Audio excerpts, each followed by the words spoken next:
chers frères et sœurs, chers amis, qui avez la possibilité de nous suivre à cet instant, shalom chez vous, shalom sur vos maisons.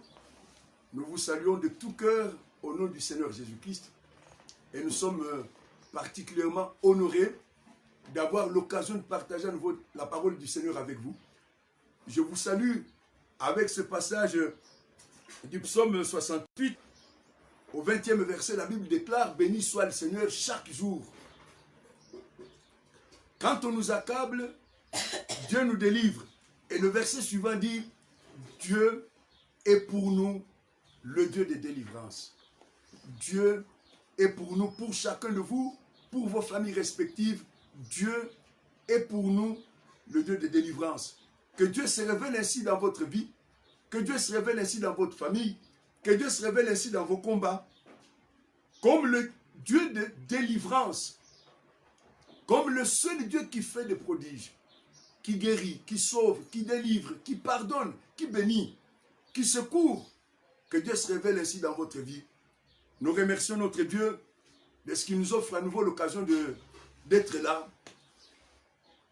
Nous croyons que le Seigneur fait toutes choses à merveille.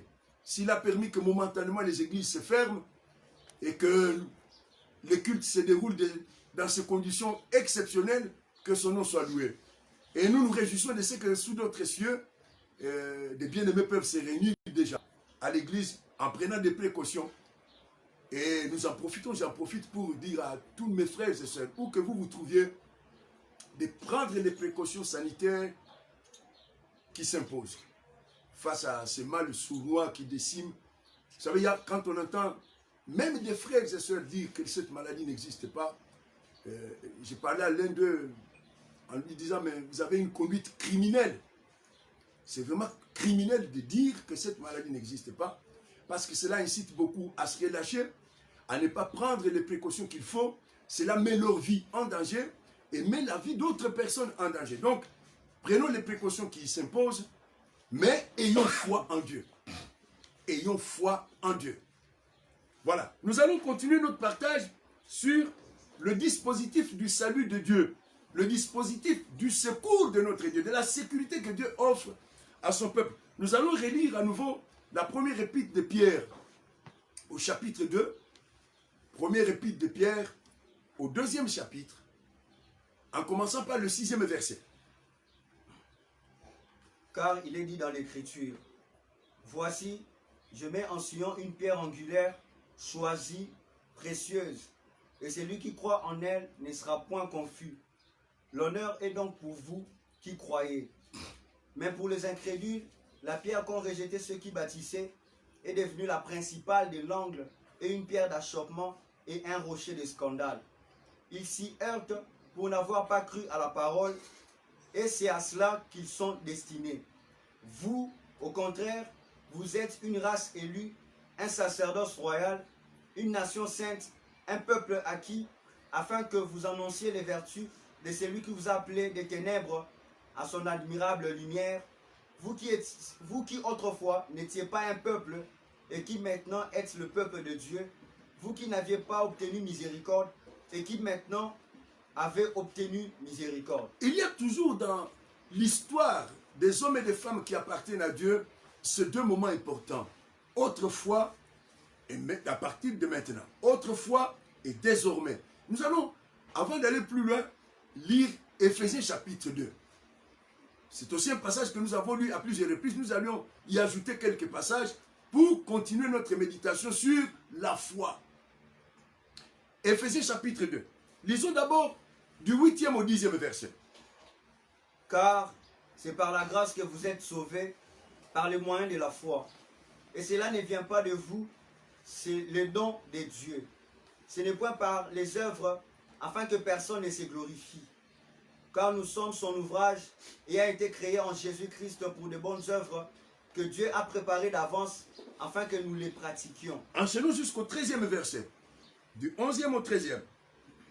C'est pourquoi vous autrefois païens dans la chair, appelés incirconcis par ce qu'on appelle circoncis, et qui le sont en la chair par la main de l'homme, Souvenez-vous que vous étiez en ces temps-là sans Christ, privés du droit de cité en Israël, étrangers aux alliances de la promesse, sans espérance et sans Dieu dans le monde.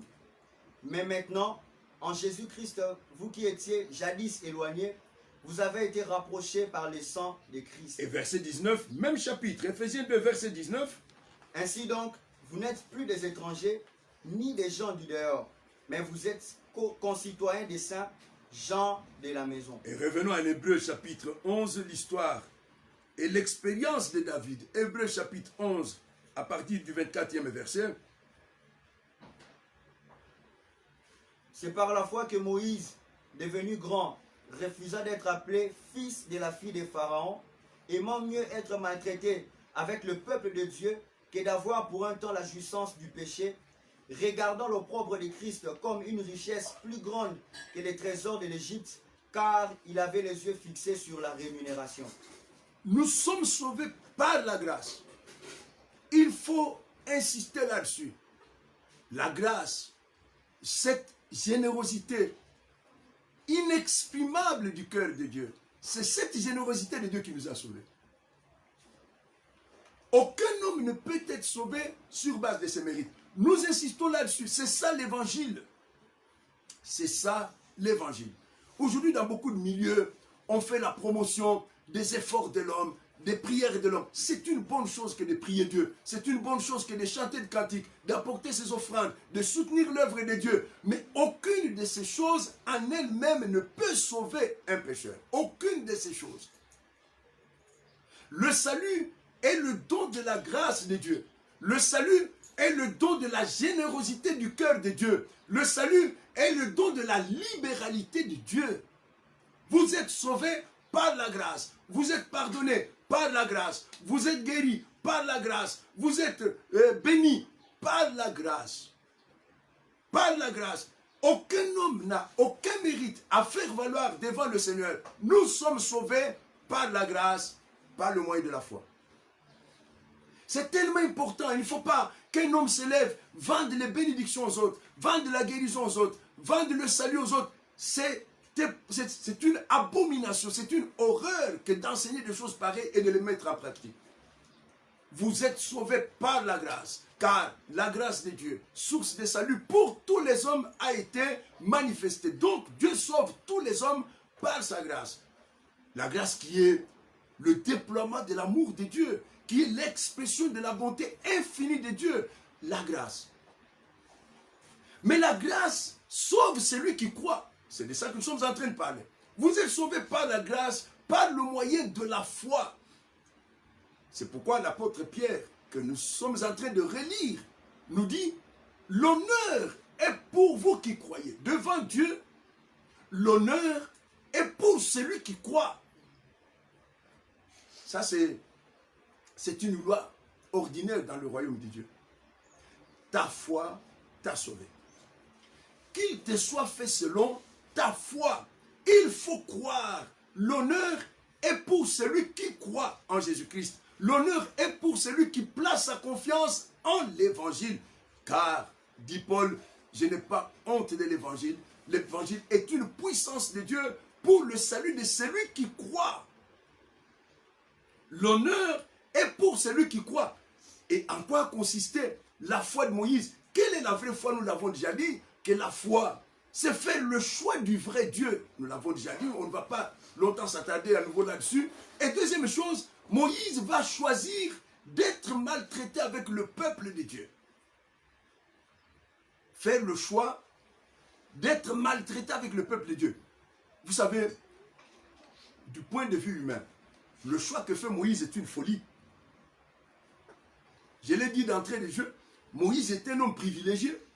Il aurait pu subir le sort de tous les nouveaux-nés mâles qui naissaient de femmes israélites. Il aurait dû mourir, mais lui, il va échapper à la mort. Deuxièmement, il va être recueilli par la fille même du pharaon, donc de l'homme qui avait donné l'ordre de tuer tous les enfants mâles d'Israël. Et troisièmement, Moïse va vivre dans la maison même de pharaon. C'est un homme privilégié. Aujourd'hui, selon la conception moderne de la bénédiction, on dirait Moïse est un homme immensement béni. Mais cet homme devenu grand va faire le choix de rejoindre le peuple de Dieu. Et la Bible qui est la parole de Dieu, qui est très précise dans son expression, la Bible souligne qu'il aima mieux être, non pas béni avec le peuple de Dieu, la Bible souligne qu'il aima mieux être maltraité avec le peuple de Dieu. Comment est-ce qu'on peut faire partie du peuple de Dieu et être en même temps maltraité? Mais c'est ça la vérité. C'est ça l'évangile. Nous avons vu qu'à la base de la naissance du peuple de Dieu, il y a l'idée d'extraction. Dieu nous a extraits du monde. Nous l'avions lu en Deutéronome chapitre 7, verset 6. En Actes chapitre 15, verset 13. C'est Jacques qui, s'adressant à l'église naissante, dit: vous savez comment le Seigneur a jeté le regard sur toutes les nations et il s'est choisi du milieu de ces nations un peuple qui porte son nom. Mes frères et sœurs, il faut que la pensée de Dieu soit accomplie dans votre vie. Il ne suffit pas de le savoir, il faut le vivre réellement. Vivre cette idée d'extraction. Dieu m'a extrait du monde. Le Seigneur nous a extraits du monde. Et la deuxième pensée de Dieu, c'est la séparation d'avec le monde. Et la troisième pensée, c'est la différence. Dieu nous a séparés du monde. Et Dieu nous a rendus capables d'être différents des hommes et des femmes qui nous entourent. C'est ça le peuple de Dieu. C'est pourquoi l'apôtre Pierre, là où nous venons de le lire, premier épître de Pierre chapitre 2, verset 6, il dit, vous, au contraire, verset 9, vous, au contraire des païens, vous êtes une race élue, vous êtes un sacerdoce royal, vous êtes une nation sainte, un peuple à qui vous avez reçu mandat d'annoncer les vertus de celui qui vous a appelé des ténèbres à son admirable lumière. Je l'ai dit tout à l'heure, dans la vie d'un enfant de Dieu et dans la vie du peuple de Dieu, il y a ces deux moments importants. Autrefois et maintenant. Autrefois, vous étiez sans Dieu, sans Christ, sans espérance dans le monde, étrangers aux alliances de la promesse. Mais maintenant, vous qui étiez autrefois éloignés, vous avez été rapprochés de Dieu. Eh bien, nous sommes rapprochés de Dieu dans la même proportion que nous avons été séparés du monde. C'est ça l'Église. Je le dis et j'insiste, parce qu'il y a beaucoup d'hommes et de femmes qui sont à l'Église, mais qui ne savent pas ce que c'est que l'Église. Qui ne supportent pas l'ambiance de l'Église. Qui ne supportent pas l'atmosphère de l'Église. L'Église est séparée du monde. Et l'Église se doit d'être différente du monde. Le chrétien doit être séparé du monde et différent de ce monde. C'est ça la pensée du Seigneur. C'est pour ça que Jésus est mort. Nous l'avons lu. Si nous interrogeons les Écritures, pourquoi Jésus est-il mort? Eh bien, la Bible nous répond, Tite chapitre 2, verset 14, il s'est donné lui-même pour nous. Deuxièmement, afin de nous racheter de toute iniquité. Troisièmement, afin de se faire un peuple qui lui appartienne. Un peuple purifié par lui et zélé pour de bonnes œuvres. Donc Jésus ne s'est pas livré afin d'avoir une bande de païens remplissant sa maison. Non, c'est impossible. C'est impensable. C'est une pensée impie que d'imaginer une chose pareille. Il s'est livré lui-même afin de se faire un peuple qui lui appartient, extrait du monde. J'insiste sur ces mots-là. Il nous a extraits du monde, il nous a purifiés, c'est-à-dire séparés du monde, et nous a rendus capables de marcher d'une manière différente de la manière du monde. C'est pourquoi la Bible dit, Éphésiens chapitre 4, verset 17, l'apôtre Paul écrit, voici ce que je vous dis, ce que je déclare dans le Seigneur, c'est que vous ne devez plus marcher comme les païens, qui marchent selon la vanité de leurs pensées. C'est une horreur quand on lit ce que les enfants de Dieu publient sur les réseaux sociaux, qu'on voit leurs messages, on se dit, mon Dieu, ils ne savent pas à quel peuple Dieu les a joints. Ils ne savent pas ce que c'est que l'Église. Un chrétien ne peut pas se conduire de cette manière. Un chrétien ne peut pas avoir de telles réactions. Un chrétien ne peut pas avoir de telles passions. Un chrétien ne peut pas avoir de telles paroles. C'est insupportable. Qui vivent dans l'illusion, qu'ils appartiennent à Dieu alors qu'ils ne lui appartiennent pas. C'est pourquoi la même Bible nous dit, ne vous livrez pas à des espérances trompeuses. Examinez-vous pour savoir si vous êtes dans la foi. Donc Moïse, devenu grand, va faire le choix du vrai Dieu. Et le le choix qui en est le corollaire, la conséquence, la suite normale, il va faire le choix d'être maltraité avec le peuple de Dieu. Tu ne peux pas aimer Dieu sans aimer son peuple. Alors, nous allons ajouter aujourd'hui un élément important. Pourquoi la Bible précise-t-elle que Moïse acceptait d'être maltraité avec le peuple de Dieu? Maltraité. Pourquoi parler de maltraitance en rapport avec le peuple de Dieu? Vous remarquerez que ce n'est pas la manière habituelle dont le peuple de Dieu est présenté aujourd'hui dans les églises. On nous présente le chrétien comme un homme qui en impose au monde, un homme qui brille, un homme qui suscite l'envie, un homme qui a une grande notoriété, qui est célèbre, que l'on applaudit à gauche, à droite. Le profil du chrétien que l'on présente dans beaucoup de milieux aussi, aujourd'hui, pardon, c'est un simulacre du chrétien. Ça n'a rien à voir avec le profil biblique du chrétien. Nous allons lire pourquoi la Bible dit de Moïse qu'il aima mieux être maltraité. Ça, c'est incroyable. Qu'un homme qui vivait dans l'opulence, dans le confort absolu, qui vivait à la cour du roi, qu'un homme qui pouvait très bien prétendre à la succession de Pharaon, cet homme va aimer mieux. Il va préférer d'abord se joindre au peuple de Dieu et être maltraité avec ce peuple-là. Pourquoi parler de maltraitance en rapport avec le peuple de Dieu? Eh bien, nous allons lire la prière du Seigneur Jésus. En Jean chapitre 17. Évangile de Jean chapitre 17. Mes frères, vous savez qu'il y a beaucoup de doctrines que l'on entend prêcher dans les églises, que le chrétien ne peut pas souffrir, il ne peut jamais manquer de rien.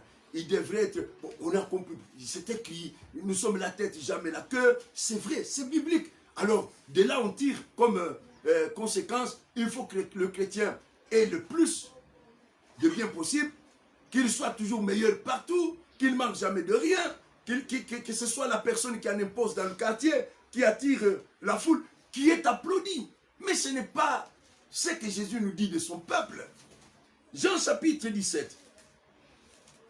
C'est le Seigneur Jésus qui adresse cette prière mémorable au Père.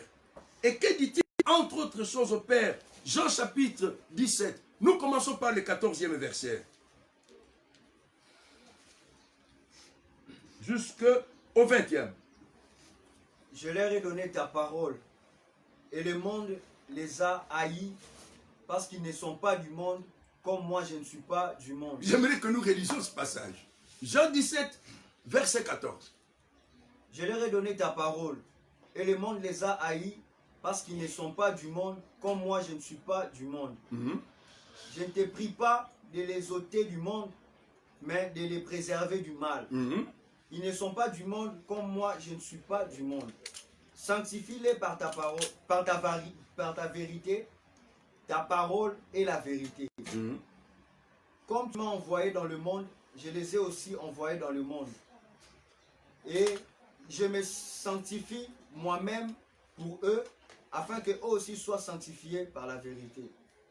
Ce n'est pas pour eux seulement que je prie, mais encore pour ceux qui croiront en moi par leur parole. Si cette parole avait été prononcée par un prédicateur contemporain, on dirait que c'est un prédicateur ringard, qu'il véhicule des doctrines archaïques. Nous sommes traités comme ça par beaucoup. Ils disent que nous avons des doctrines archaïques. Nous en sommes encore à l'évangile de Jésus pleura. Il y a un jeune prédicateur qui me disait ça. Il dit, nous on n'est plus à cette époque de Jésus pleura. Je me demande depuis quand est-ce qu'il a été ajouté dans la Bible que Jésus lia. Je ne sais pas. Mais il me dit, nous ne sommes plus à cette époque de Jésus pleura. Et ils ont trouvé un autre évangile. Pas celui qui est dans la Bible. Nous avons ici la parole même du Seigneur Jésus, s'adressant à son Père. Je leur ai donné ta parole et le monde les a haïs.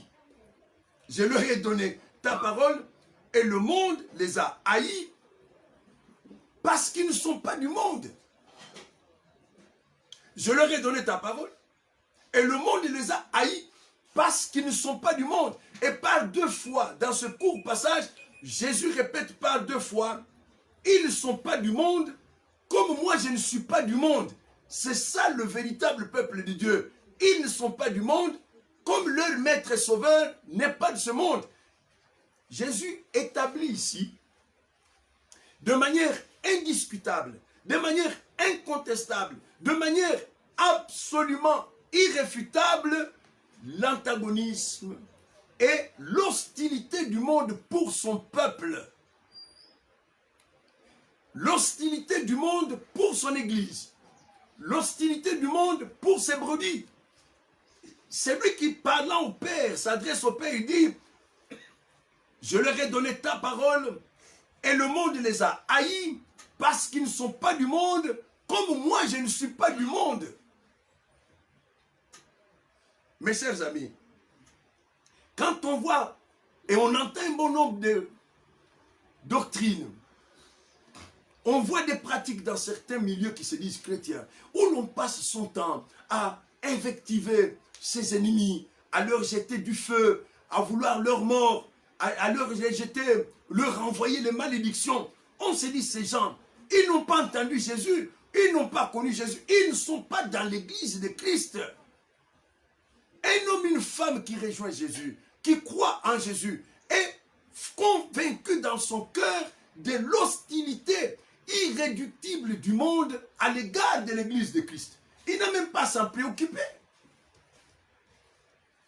N'oubliez pas que nous venons de lire, en parlant de Moïse, qu'il aima mieux, il l'aima, il le préféra, il préféra cette condition-là, d'être maltraité avec le peuple de Dieu. Je le dis, je répète ma question. Pourquoi la Bible peut-elle parler de maltraitance en rapport avec le peuple de Dieu? N'est-ce pas le peuple béni? N'est-ce pas le peuple qui a Dieu? N'est-ce pas le peuple à qui Dieu a dit tu seras la tête et non la queue? Eh bien, le Seigneur parlait et parle encore de cette hostilité irréductible du monde à l'égard de son peuple. Le monde n'aimera jamais ceux qui appartiennent à Christ.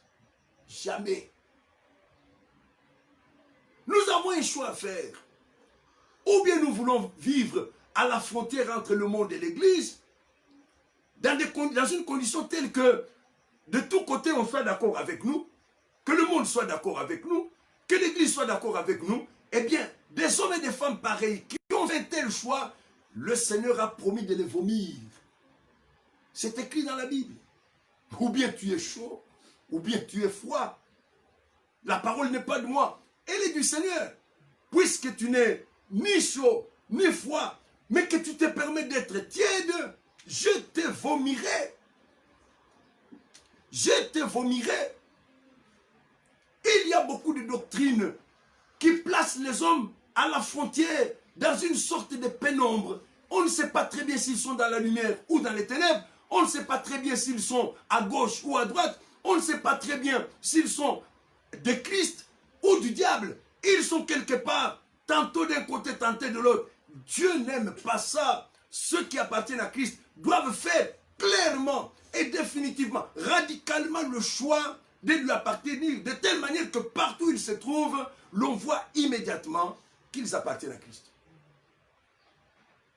Moïse aima mieux être maltraité avec le peuple de Dieu. Il savait qu'en rejoignant le camp de Dieu, il s'attirait l'hostilité du monde. Il le savait. Et il l'a accepté. Il l'a accepté. Combien d'entre nous ont fait le choix de suivre Jésus sans compromis, sans compromission, sans faire de calculs, suivre Jésus de telle manière que ça se voit immédiatement partout et que cela leur attire l'hostilité du monde. Je leur ai donné ta parole, dit Jésus, et le monde les a haïs. C'est-à-dire que la haine ne vient pas des habits qu'ils portent. La haine du monde ne tient pas à leur langage parce qu'ils ne connaissent pas bien et ne savent pas très bien s'exprimer. Non, la haine ne tient pas à cela. La haine que le monde leur voue vient du fait que je leur ai donné ta parole. Je leur ai donné ta parole. Et le Seigneur, au verset 20, il dit, cette prière, je ne te l'adresse pas seulement pour les disciples qui sont là, qui m'entourent à cet instant, mais je te l'adresse pour tous ceux qui croiront en moi par leur témoignage, c'est-à-dire, y compris nous. Mes frères et sœurs, toutes ces doctrines qui parlent d'écraser ses ennemis, de prier contre les ennemis, de leur jeter ceci et encore cela, de leur vouloir la mort, Ce sont des doctrines du diable. Ce sont des doctrines de l'enfer. Un chrétien n'a pas passé tout son temps en vouloir à ses ennemis. Non, il sait, en rejoignant Jésus, il sait qu'il a rejoint le camp de la vérité, le camp de la lumière, et qu'à cause de cela, il s'est attiré la haine et l'hostilité du monde. Nous nous souvenons en Matthieu chapitre 10. Jésus envoie ses disciples. Et que leur dit-il? Moi, si j'avais déjà envoyé, je leur dirais des paroles encourageantes, comme on dit. Hein, si j'avais à coacher, à briefer une équipe que j'envoie sur le terrain, eh bien, je les encouragerais. Je leur donnerais des paroles rassurantes. Mais Jésus, quand il envoie ses disciples, qu'est-ce qu'il leur dit? Je vous envoie comme des brebis au milieu de loups. Tout est dit. Je vous envoie comme des brebis au milieu de loups. Qui ne sait pas, qui ignore parmi nous l'hostilité radicale, l'hostilité permanente qu'il y a entre les brebis et le loup. Moïse aima mieux être maltraité avec le peuple de Dieu. Il fit ce choix-là. Il faut qu'aujourd'hui, tu fasses un choix clair, un choix suffisamment clair de marcher avec Jésus, quand bien même cela t'attirerait la haine et l'hostilité du monde. Vous savez qu'il y a des chrétiens qui ont perdu des emplois à cause de Jésus. Il y a des femmes qui ont perdu leur mariage à cause de Jésus. Il y a des chrétiens de par le monde et à travers l'histoire qui ont perdu la vie, qui ont perdu des biens immenses à cause du nom de Jésus. Nous voulons établir ce qui est la vérité. C'est que si vous appartenez au peuple de Dieu, le monde vous haïra. Le monde vous haïra. Que cette haine et cette hostilité soient latentes, c'est-à-dire cachées, ou qu'elles soient clairement exprimées, eh bien, si vous appartenez à Jésus, vous avez affaire à la haine et à l'hostilité du diable et du monde. Vous n'avez pas à attendre mieux du monde. Rien du tout. C'est Jésus qui, s'adressant à son Père, lui dit, je leur ai donné ta parole et le monde les a haïs. Pourquoi? Mais parce qu'ils ne sont pas du monde, comme moi-même leur Sauveur et Seigneur. Je ne suis pas du monde. Et pas deux fois, dans ce court passage que nous venons de lire, le Seigneur insiste sur ces faits-là. Ils ne sont pas du monde, comme moi, je ne suis pas du monde. Mes frères et sœurs, nous sommes à une époque où il faut se positionner pour Christ de manière claire. Répondre aujourd'hui à l'appel de Moïse, quand il descend de la montagne, en Exode chapitre 32, et qu'il trouve qu'Israël s'est jeté dans l'idolâtrie, le peuple s'est fourvoyé dans l'idolâtrie, et dans toutes ces choses horribles, Moïse va se tenir à côté et dire que ceux qui sont pour l'Éternel me rejoignent ici. Nous sommes à une époque où il faut que chacun de nous, pour lui-même, réponde à cet appel de Moïse, que ceux qui sont pour l'Éternel se mettent de côté. Aujourd'hui, on est dans la superstition dans l'église, on est dans l'idolâtrie, on ne sait plus très bien, on est des dieux ou du diable. Combien de fois j'ai dit à mes bien-aimés sur les réseaux sociaux, pourquoi un chrétien accepte-t-il facilement le mensonge? Tu n'es pas des dieux. Le mensonge est du diable. J'ai parlé avec une sœur il y a 2-3 jours au téléphone. Elle envoie une vidéo. Elle raconte, non écoutez, nous alertons la population au pays à cause du vaccin qui vient là-bas. N'y touchez pas. Je lui ai demandé, mais il n'y a pas de vaccin contre le Covid-19. De quel vaccin voulez-vous parler? Non, nous voulons mettre notre peuple en garde contre ça. Je lui dis, mais il n'y a pas de vaccin, vous mentez. Et j'ai été horrifié de l'entendre me poser la question, mais si ce n'était pas le vaccin, qu'y a-t-il dans ce carton-là? Je lui dis, mais tu es en Europe, tu parles des cartons qu'on débarque à l'aéroport à Kinshasa, et tu me poses la question à moi pour savoir ce qui est dans le carton. Tu aurais mieux fait de commencer d'abord par poser cette question avant de partager un tel message, de partager le mensonge. Mes frères et sœurs, appartenir à Christ, c'est appartenir au camp de la vérité. C'est appartenir au camp de la lumière. C'est appartenir, rejoindre le camp de la sainteté. Vous, au contraire des païens, au contraire des incrédules, au contraire de ceux qui n'ont pas rencontré Jésus, qui n'ont pas placé en lui leur confiance, vous, au contraire, vous êtes une race élue, un sacerdoce royal, une nation sainte, un peuple acquis, vous sentez ça? Un peuple que Dieu s'est acquis au prix du sang de son propre Fils, un peuple qui a reçu mandat d'annoncer les vertus de celui qui vous a appelé des ténèbres à son admirable lumière. Il faut que tu te poses la question, qu'est-ce que j'annonce au monde? Elles sont les vertus de Dieu qui m'a appelé des ténèbres à son admirable lumière, ou toutes ces rumeurs folles et stupides qui circulent sur les réseaux sociaux. Je vous en supplie. Vous savez, aujourd'hui, beaucoup se sont remis à prêcher. Jésus revient bientôt. Beaucoup, même ceux qui prêchaient la prospérité il n'y a pas si longtemps, qui criaient haut et fort qu'on devait rouler dans les meilleures voitures du monde, on devrait avoir tous des jets privés, on devrait tous avoir des villas, tout ça. Tout le monde s'est remis à prêcher Jésus revient. Mais il faut savoir, si c'est une évidence que Jésus revient bientôt, il ne prendra pas tout le monde. Moïse fit le choix d'être maltraité avec le peuple de Dieu. Vous sentez ça? C'est écrit dans la Bible. Dans la Bible de chacun de nous, si vous lisez Hébreux chapitre 11, verset 24, dans toutes les versions de toutes les Bibles, vous trouverez exprimé cette pensée-là, que Moïse fit le choix d'être maltraité avec le peuple de Dieu. C'est-à-dire, cet homme accepta de subir la haine et l'hostilité du monde, de subir la méchanceté, la malveillance du monde par amour pour Dieu. Par amour pour Dieu. Mais j'aimerais que nous lisions quelque chose. Nous sommes dans la première épître de Pierre. C'est une épître adressée à des chrétiens. À des hommes et à des femmes comme nous qui prétendent faire profession de connaître Dieu, qui prétendent appartenir à Christ. Première épître de Pierre, chapitre 4. Nous lisons du 12e verset jusqu'au 16e. Bien-aimés, ne soyez pas surpris comme d'une chose étrange qui vous arrive de la fournaise qui est au milieu de vous pour vous éprouver. Réjouissez-vous au contraire de la part que vous avez aux souffrances de Christ, afin que vous soyez aussi dans la joie et dans l'allégresse lorsque sa gloire apparaîtra. Si vous êtes outragés pour le nom de Christ, vous êtes heureux. Heureux! Parce que l'Esprit de gloire, l'Esprit de Dieu repose sur vous. Que nul de vous, en effet, ne souffre comme meurtrier, ou voleur, ou malfaiteur, ou comme s'ingérant dans les affaires d'autrui.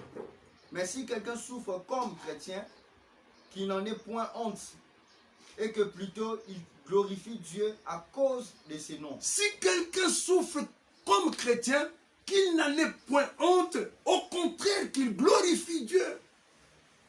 Alors, d'où viennent ces prophéties, cette doctrine qui nous disent que souffrir pour un chrétien, ce serait de l'opprobre, ce serait une malédiction.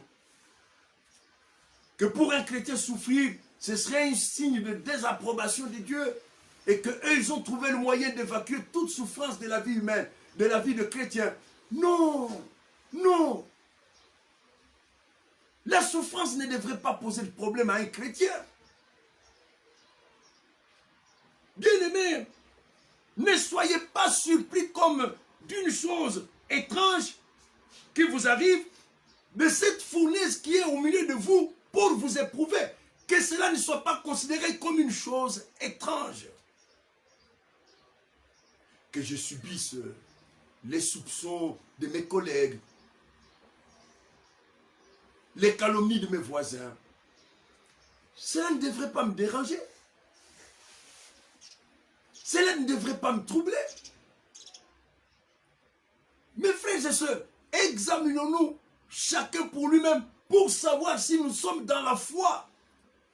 La vraie foi, c'est le choix d'être maltraité avec le peuple de Dieu. La vraie foi, c'est même un honneur pour un chrétien que de subir la haine et l'hostilité à cause du nom du Seigneur Jésus.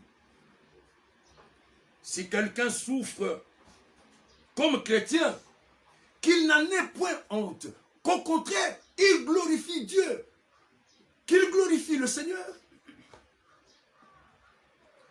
Le chrétien ne devait pas se sentir troublé, mis à mal parce que on le hait, on le calomnie, on répand toutes sortes de fausses rumeurs sur lui. Non, le Seigneur n'a-t-il pas dit à Matthieu chapitre 5, heureux serez-vous lorsqu'on vous outragera, lorsqu'on vous persécutera, lorsqu'on dira de vous toutes sortes de mal à cause de moi. Et il lui ajoute, réjouissez-vous, réjouissez-vous. Moïse aima mieux être maltraité avec le peuple de Dieu. Aujourd'hui, la vraie foi, c'est accepter de subir la haine, la méchanceté, la malveillance et l'hostilité du monde par amour pour le Seigneur Jésus. Je les accepte par amour pour mon Sauveur, par amour pour Jésus, par amour pour le royaume. Et la Bible de préciser dans ce passage qu'aucun de vous ne souffre comme des s'ingérants de ces affaires qui ne le concernent pas. Il y a beaucoup de chrétiens qui souffrent parce qu'ils vont se mêler des choses qui ne les regardent pas. Si tu engages des discussions chaudes sur des matières comme la politique et que les autres te répondent de manière insensée, tu l'as cherché toi-même. Tu l'as cherché toi-même. Il y a des choses dont nous ne devions pas nous mêler. On va me dire, mais le chrétien est citoyen, d'accord. Mais nous ne vivons pas notre citoyenneté comme les païens. Je ne vis pas ma citoyenneté comme le païen. Le chrétien sait dans son cœur que c'est l'Éternel qui domine sur les règnes des hommes et qu'il donne à qui il lui plaît. Donc, le pouvoir ne procède pas de la lutte politique. Le pouvoir, ce n'est pas la supériorité d'une idéologie sur une autre. Le chrétien sait que toute autorité vient de Dieu. Et si nous voulons un véritable changement dans le pays, la Bible nous en indique le chemin. Première épître de Paul à Timothée, chapitre 2. Priez pour les hommes qui sont élevés en dignité, pour les rois, pour tous les grands, afin que nous menions une vie paisible et tranquille. Dans ce passage-là, il ne nous est pas dit que la vie paisible et tranquille résulte de notre militantisme, mais plutôt du fait que nous invoquons le nom du Seigneur en faveur des rois, en faveur des grands, en faveur de tous ceux qui sont élevés en dignité. Quelqu'un va me dire, est-ce qu'il faut appliquer la foi chrétienne même dans ce domaine-là? Oui, partout, dans tous les domaines. Moïse fit le choix d'être maltraité avec le peuple de Dieu. Et je répète cette question, pourquoi la Bible peut-elle mettre ensemble deux mots apparemment antinomiques, le peuple de Dieu, un peuple béni, et parler de maltraitance? Mais oui, parce que le peuple de Dieu, fondamentalement, subit la haine et l'hostilité du monde qui l'entoure. C'est pourquoi l'apôtre Pierre nous dit, bien-aimés, ne soyez pas surpris comme d'une chose étrange de la fournaise qui est au milieu de vous. Il l'appelle fournaise. Si Shadrach, Meshach et Abednego n'avaient pas été jetés dans une fournaise de feu, ils n'auraient jamais rencontré ce fameux quatrième personnage qu'ils ont rencontré là-dedans. Nous voulons que le quatrième là agisse dans nos vies alors que nous ne voulons pas de la fournaise. Eh bien, si tu ne veux pas de la fournaise, tu ne rencontreras jamais le fameux quatrième là. Jamais. Réjouissez-vous, au contraire, de la part que vous avez aux souffrances de Christ. Réjouissez-vous. Réjouissez-vous. Combien d'entre nous considèrent comme un honneur d'être haïs, d'être détestés, d'être rejetés à cause du nom du Seigneur Jésus? Nous passons notre temps à chercher à gagner les bonnes grâces de ceux qui nous entourent.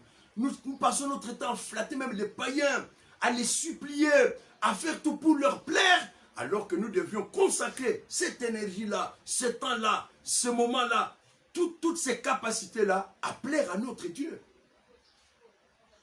Je ne dis pas d'aller déclencher la haine, non. Elle est suffisante comme ça. La haine du monde et l'hostilité du monde contre les disciples de Jésus, elle est suffisante. Jésus dit, je vous envoie comme des brebis au milieu de loups. C'est clair, c'est net, c'est dit.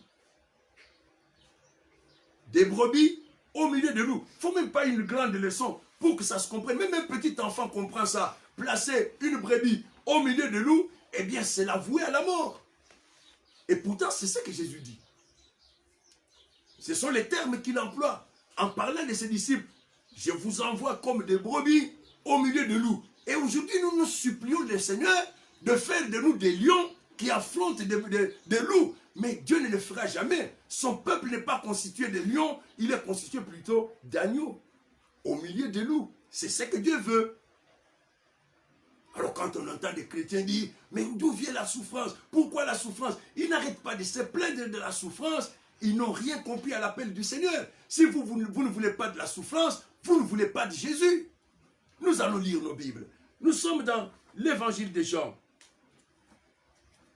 au 15e chapitre. Évangile de Jean, 15e chapitre. Commençons par le 18e verset.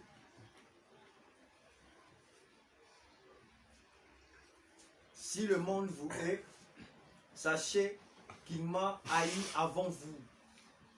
Si vous étiez du monde, le monde aimerait ce qui est à lui. Mais parce que vous n'êtes pas du monde et que je vous ai choisi du milieu du monde, à cause de cela, le monde vous hait. Souvenez-vous de la parole que je vous ai dite. Le serviteur n'est pas plus grand que son maître. S'ils m'ont persécuté, ils vous persécuteront aussi. S'ils ont gardé ma parole, ils garderont aussi la vôtre. Mais ils vous feront toutes ces choses à cause de mon nom, parce qu'ils ne connaissent pas celui qui m'a envoyé. Si je n'étais pas venu et que je ne leur eusse point parlé, ils n'auraient pas de péché. Mais maintenant, ils n'ont aucune excuse de leur péché. Celui qui me hait est aussi mon Père. Écoutez mes frères et sœurs, ce n'est pas nous, ce n'est pas à nous de changer le monde. Non. Il y a des leaders prétendument chrétiens qui se sont mis en tête et qui enseignent qu'il faut que les chrétiens changent le monde. Non. Nous n'avons pas reçu mandat de changer le monde. Nous n'avons pas reçu mandat de modifier les règles de Dieu qui existent dans le monde. Le Sauveur lui-même n'a pas entrepris de changer le monde. Non. Il est venu pour sauver le monde.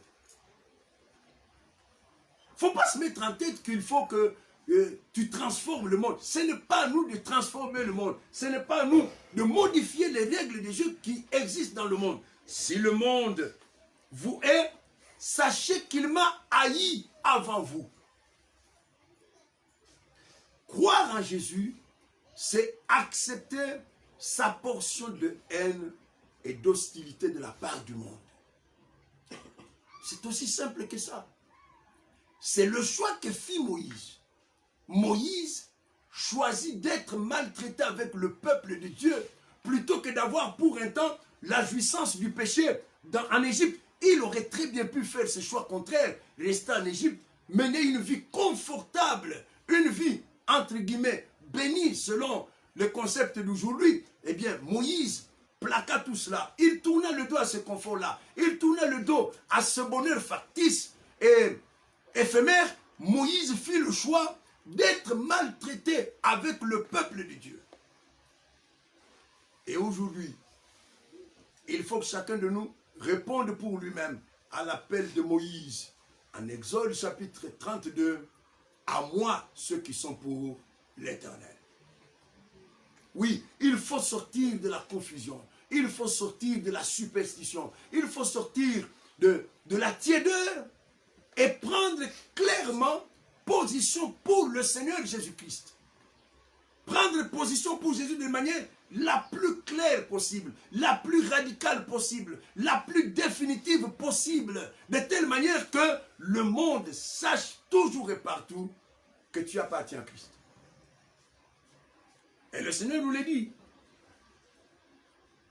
Mon frère, ma soeur, si tu subis, pardon, excusez-moi, si tu subis la haine, la méchanceté, les complots de la part des gens du monde, que cela ne t'effraie pas, que cela ne te trouble pas. Il dit, si ils vous haïssent, c'est parce qu'ils m'ont haï avant vous.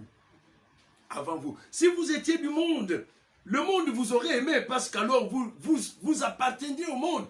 Mais il dit, mais parce que je vous ai choisi, c'est-à-dire, nous l'avons dit et répété, parce que je vous ai extrait du monde. Je vous ai extrait du monde, je vous ai séparé d'avec le monde.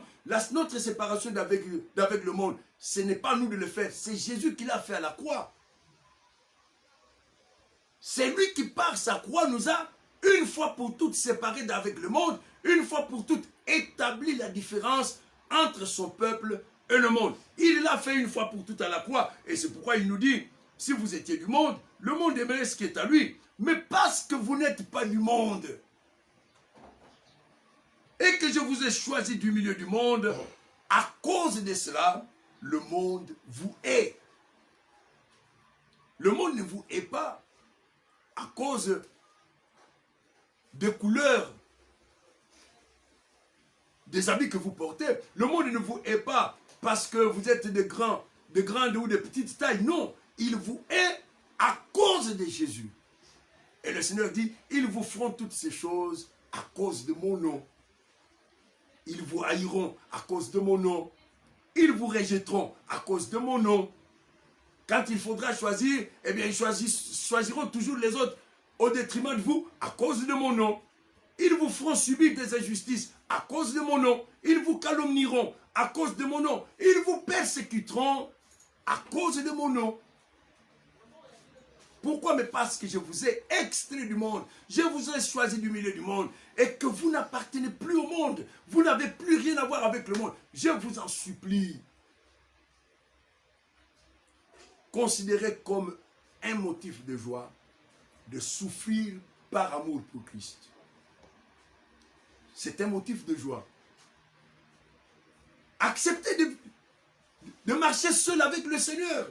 Si le Seigneur vous l'impose, acceptez de faire cavalier seul par amour pour Jésus. Ne cherchez pas à vous mêler à la foule. Ne cherchez pas absolument à être accepté par telle ou telle communauté. Ce n'est pas important. Nous avons Christ. Ça nous suffit. Ça devrait nous suffire. Moïse aima mieux être maltraité avec le peuple de Dieu plutôt que d'avoir pour un temps la puissance du péché. En Égypte, il aurait très bien pu faire ce choix-là, vivre tranquillement et confortablement en Égypte et laisser Israël aller dans le désert. Mais cet homme qui avait été béni, qui avait été privilégié, eh bien cet homme, par amour pour Dieu, devenu grand, il va faire le choix du vrai Dieu, nous l'avons déjà vu, et il va faire le choix du peuple de Dieu. Il aima mieux, il préféra se joindre au peuple de Dieu, être maltraité à cause de cela, par amour pour son Seigneur. Et je le répète, aujourd'hui encore, il faudra revenir à Dieu, prendre position pour le Seigneur. Beaucoup ne comprennent pas croire en Jésus, c'est prendre position pour Dieu. C'est prendre position pour la vérité. C'est prendre position pour la lumière. C'est prendre position pour le royaume au détriment du monde. C'est prendre position pour la vérité contre le mensonge. C'est prendre position pour la lumière au détriment des ténèbres. C'est prendre position pour la sainteté au détriment de l'iniquité. Où sont les hommes et les femmes qui, radicalement, de manière profonde, complète et définitive, prennent position pour Jésus au point de s'attirer la haine et l'hostilité du monde?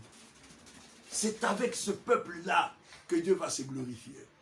C'est avec de tels hommes et de telles femmes que Dieu va donner gloire à son nom dans le monde. Et c'est ces hommes-là et ces femmes-là que le Seigneur va accepter dans son royaume au jour de son avènement.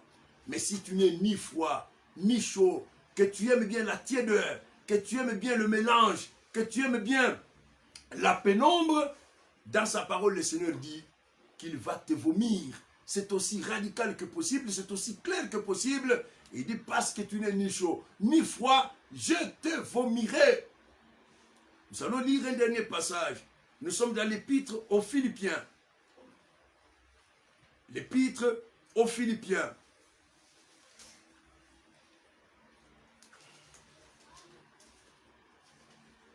Premier chapitre.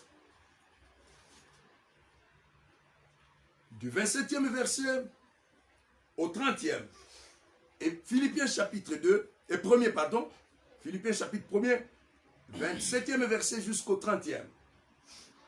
Seulement, conduisez-vous d'une manière digne de l'évangile de Christ, afin que soit que je vienne vous voir, soit que je reste absent, j'entende dire de vous que vous demeurez ferme dans un même esprit, combattant d'une même âme pour la foi de l'évangile, sans vous laisser aucunement effrayer par les adversaires, ce qui est pour eux une preuve de perdition, mais pour vous de salut. Et verset 29. Et c'est là de la part de Dieu, car il vous a été fait la grâce par rapport à Christ, non seulement de croire en lui, mais encore de souffrir pour lui, en soutenant le même combat que vous m'avez vu soutenir et que vous apprenez maintenant que je soutiens. Écoutez, suivre Jésus, ce n'est pas un jeu de scout. Ça n'a jamais été un jeu pour personne. L'apôtre Paul nous exhorte. Il exhorte les chrétiens en disant, vous devez combattre le même combat, le combat pour la foi de l'évangile. La foi de l'évangile. Et que contient entre autres la foi, cette foi de l'évangile? Il dit, dans cette foi de l'évangile, il vous a été fait la grâce de la part de Dieu. De la part de Dieu, il vous a été fait la grâce non seulement de croire en Jésus, mais aussi de souffrir pour Jésus. Il dit que cela nous vient de Dieu lui-même. Cela nous vient de Dieu. Cela ne nous vient pas des sorciers. Cela ne nous vient pas des ennemis du quartier qui nous haïssent, qui veulent absolument nous voir tomber. Non, arrêtez ces jeux-là. Arrêtez ces folklores-là. Arrêtez ces farces. L'apôtre Paul dit ceci. Il dit, j'aimerais que, soit que je vienne vous voir, soit que je sois absent, j'entends dire que vous combattez le même combat. Le combat qui consiste à garder la foi de l'évangile. Il l'appelle la foi de l'évangile. Et que comprend cette foi de l'évangile? Eh bien, elle comprend deux choses importantes. C'est d'abord le fait d'accueillir, d'accepter, de faire allégeance à Jésus, croire en Christ. Et ça ne plaît pas à beaucoup, mais c'est écrit dans ma Bible, c'est écrit dans toutes les Bibles, en Philippiens chapitre 1er au verset 29, que ça consiste aussi à souffrir pour Christ, à faire allégeance à Christ, à accepter le Seigneur Jésus, mais aussi à souffrir pour lui. Quand j'entends quelqu'un chanter, je ne veux pas de la souffrance, je lui rétorque, si tu ne veux pas de la souffrance, tu ne veux pas de Jésus. C'est aussi évident que ça. Tu ne veux pas de la souffrance, tu ne veux pas de Jésus. Tu ne peux pas suivre Jésus sans souffrance. Tu ne peux pas suivre Jésus sans souffrance. Vous n'avez qu'à lire la Bible. L'Église était à peine née. Actes chapitre 3. Il y a un miracle qui se fait. On pouvait s'attendre à ce que, face à l'évidence d'un tel miracle, d'un miracle aussi retentissant, que la foule applaudisse, que l'on accourt de toutes parts, que l'on célèbre les apôtres. Non, une fois que le miracle est accompli, on arrête les apôtres. Et il se déclenche immédiatement une persécution contre eux. Pourquoi voulons-nous que nous, chrétiens du 21e siècle, soyons traités différemment de ceux-là? C'est que nous n'avons pas le même esprit. Le miracle, un miracle retentissant et reconnu par tous, venait de s'accomplir à Jérusalem. Et ça s'était accompli où? Dans la capitale. On aurait très bien pu s'attendre à ce que les apôtres reçoivent, que les gens viennent sceller un tel miracle, selon la terminologie d'aujourd'hui, qu'on l'on vienne sceller ce miracle, que l'on vienne établir des autels, faire des grandes offrandes. Eh bien, le miracle s'accomplit, on arrête ceux par qui le miracle s'est accompli. Pourquoi voulons-nous qu'aujourd'hui, nous, disciples du 21e siècle, soyons traités autrement? Écoutez mes frères et sœurs, Moïse fit le choix d'être maltraité avec le peuple de Dieu. C'est le mot qui est employé dans ma Bible. La vraie foi se fait le choix de souffrir pour Christ. Oui, d'accepter l'hostilité et la haine du monde contre ma personne. Et le Seigneur précise, ils vous feront toutes ces choses, non pas à cause de vous, non pas à cause de votre démarche qui ne leur plaît pas, non pas à cause de votre habillement qui ne leur plaît pas, non pas à cause de ceci, non, à cause de moi, à cause de lui. Il dit, si vous étiez du monde, le monde vous accueillerait sans problème. Mais parce que je vous ai choisi du milieu du monde, c'est-à-dire, je vous ai extrait, je vous ai séparé d'avec eux, je vous ai différencié d'avec eux, eh bien, ils vous haïssent. Ils vous haïront toujours. Je vous envoie comme des brebis au milieu de loups. Mais ne les craignez pas. Ne les craignez pas. Que Dieu soit loué. Nous n'avons pas à craindre la haine et l'hostilité du monde. Nous n'avons rien à craindre de ce côté-là. C'est dommage qu'on passe son temps, nos ennemis. Nous n'avons même pas à nous inquiéter de nos ennemis. Dieu se charge toujours de nos ennemis. La vraie foi, c'est faire le choix du vrai Dieu, mais aussi le choix de cheminer avec le peuple de Dieu, d'être maltraité avec le peuple de Dieu, c'est-à-dire de subir la haine et l'hostilité du monde par amour pour notre Seigneur Jésus-Christ. Je relis pour terminer avec vous ce passage que nous venons de lire, Philippiens chapitre 1er, verset 28, sans vous laisser aucunement effrayé par les adversaires. Ne vous laissez jamais intimider ou effrayer par les adversaires. Pourquoi? C'est pour eux une preuve de perdition, mais pour vous, une preuve de votre salut. Et cela vient de la part de Dieu, car il vous a été fait la grâce, par rapport à Christ, non seulement de croire en lui, mais aussi de souffrir pour lui. Nous croyons en lui, et en plus, nous avons la grâce de souffrir pour lui. Nous croyons en lui, et nous souffrons pour lui. Que telle soit ton expérience, et que Dieu te rende capable de faire le choix de Moïse, c'est-à-dire d'aimer mieux, être maltraité avec le peuple de Dieu, c'est-à-dire vivre dans cette séparation avec le monde et d'être maltraité à cause de ça, en attendant la bienheureuse espérance. Que la grâce du Seigneur surabonde sur vos vies et sur vos maisons et que Dieu vous bénisse abondamment en attendant, si Dieu le veut, une prochaine fois pour le partage de notre parole. Que Dieu soit avec vous et qu'il vous accorde un excellent dimanche. Au nom de Jésus. Amen.